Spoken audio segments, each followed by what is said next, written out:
বর্তমান এই পৃথিবীতে নাস্তিক ব্লগাররা তথাকথিত কিছু নামদারি মুসলমানরাও রসুলকে নিয়ে কটূক্তি করে রসুলকে গালি দেয়, আল্লাহকে গালি দেয়, কোরআনকে অবমাননা করে, কিন্তু মুসলমানের বাচ্চা হয়েও মুখ দিয়া যে প্রকাশ করবে যে এটা সে অন্যায় করেছে, তার ফাঁসি চাই, তার মৃত্যুদণ্ড চাই, এই কথাটা বলার মতো ঈমান তার মধ্যে নাই। ঠিক কিনা বলে? পৃথিবীতে 2 দিন পর পর এক একজন নাস্তিক বের হয় আর বলে আর রসুলকে গালি দেয়, কোরআনকে নিয়ে অবমাননা করে, আল্লাহকে গালি দেয়। ইদানিং কালে বাউল আবুল সরকার নাম শুনছেন না আপনারা? যারা সামাজিক সোশ্যাল মিডিয়ার সাথে যাদের কানেক্টিভিটি আছে তারা হয়তো বা দেখেছেন। আবুল সরকার নামে একটা ফাউল, বাউল নাকি ফাউল, বাউল শিল্পী না তো। বাউল শব্দের অর্থ হচ্ছে প্রস্রাব। বাউলের আর কি অর্থ কি? প্রস্রাব। এরা বাউল শিল্পী না, আমি এদের নাম দিচ্ছি পেশাব শিল্পী। কি শিল্পী?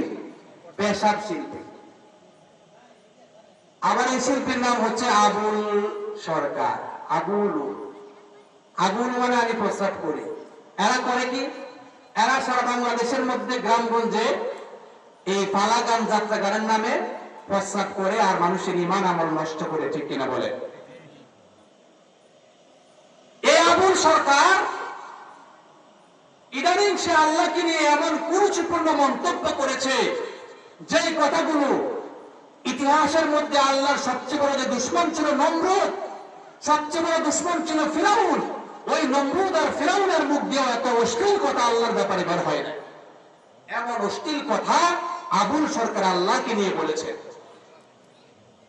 সম্মানিত উপস্থিতি, কোন নাস্তিক, কোন মুরতাদ, কোন ব্লগার যদি আল্লাহকে নিয়ে, রসুলকে নিয়ে, কোরআনকে নিয়ে মন্তব্য করে, তাওহীদি জনতার হৃদয়ে আঘাত লাগবে, এটা স্বাভাবিক। ঠিক না বলে? তখন মুসলমান জনতা তাকে গণদুলাই দিছে, গণদুলাই দিয়ে পুলিশের হাতে কি করছে? সুপোর্ট করে দিয়েছে, তাকে পুলিশে গ্রেফতার করছে।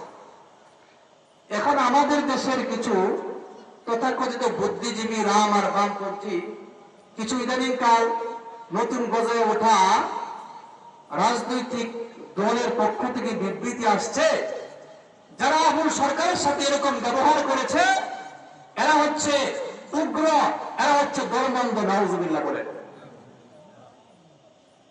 যেখানে রসুলের সম্মানকে রক্ষা করার জন্য হাজার হাজার সাহাবী নিজেদের জানকে রক্ষাতরে বিলিয়ে দিয়েছেন, সেখানে আপামর তাওহীদি জনতা আল্লাহকে নিয়ে কটূক্তি করার কারণে সামান্য তাদেরকে সাইজ করছে, এতে তারা উগ্রবাদ হয়ে গেছে, এতে তারা ধর্মান্ধ হয়ে গেছে। নাউজুবিল্লাহ বলে। আচ্ছা বলেন তো, যারা এই কথাগুলো বলছে এদের ঈমানটা কই আছে? এখন এদের ঈমানটা কোথায় আছে? বলে।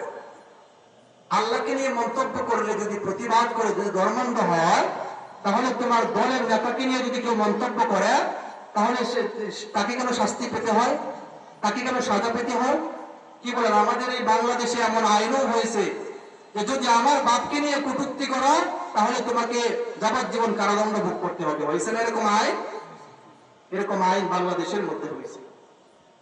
92% মুসলমানের দেশ, এখানে আল্লাহকে নিয়ে যদি মন্তব্য করা হয়, রসুলকে নিয়ে যদি কটূক্তি করা হয়, কোরআনের যদি অবমাননা করা হয়, জনগণের দাবি, আপামর তাওহীদি জনতার দাবি, এই বাংলাদেশের মধ্যে এমন আইন করা হোক, যদি কেউ ভবিষ্যতে এরকম করার স্পর্ধা দেখায় তাকে জনসম্মুখে ফাঁসি কার্যকর করা হবে। ঠিক কিনা বলে?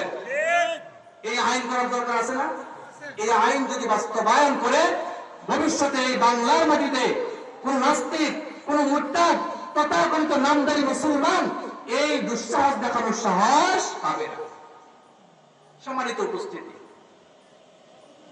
এই জন্য মুসলমান হিসেবে আমাদের ঈমানের দাবি হচ্ছে, যারা আল্লাহ এবং রসুলকে নিয়ে মন্তব্য করবে, আল্লাহ হচ্ছে আমাদের সৃষ্টিকর্তা, এই পৃথিবীটা কার? আমরা কার? আমরাও আল্লাহর, এই পৃথিবী আল্লাহর। সর্বদাই 24টা ঘন্টা নিয়ামত ভোগ করতেছি কার? আল্লাহ। আল্লাহর জমিনে থেকে তুমি আল্লাহকে নিয়ে মন্তব্য করবা, এগুলো কোশ্চেন কালে বাংলার জমিনে হতে দেওয়া হবে না, ঠিক কিনা বলে? সম্মানিত উপস্থিতি, এই ফাউলরা এমন কথা বলে, কয়েকদিন আগে শুনলাম এক গানের মঞ্চে দাঁড়ায় বলতেছে যে আল্লাহ তাআলা কোরআনে কইছে নাসার লাগে। আল্লাহ তাআলা কোরআনে কি কইছে? নাসার লাগে কইছে। কই কইছে? আল্লাহ তাআলা কইছে কুল আউযু বিরাব্বিন নাস, নাসো।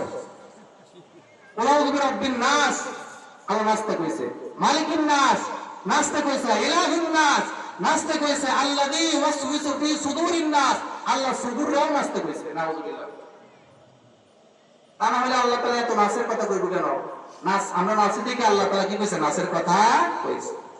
এগুলো যদি বলে ঈমান কই থাকে? বলে ঈমান থাকে, আর মুরতাদ হয়ে যায়। আর মুরতাদের বিধান হচ্ছে কেউ যদি কোরআনকে নিয়ে উপহাস করে, আল্লাহ রাসূলকে নিয়ে কটূক্তি করে, সাথে সাথে তার ঈমান চলে যায়। এবং ইসলামিক রাষ্ট্র যদি হয়, তার বিধান হচ্ছে তার কল্লাটাকে আলাদা করে দাও, তার গর্দানটাকে কেটে ফেলো। যদি ইসলামী আইনে বাংলাদেশের মধ্যে চলতো, তাহলে এই যে আবুল সরকার আল্লাহকে নিয়ে যে বাজে মন্তব্য করছে, সাথে সাথে তার কল্লাটা মুসলমানরা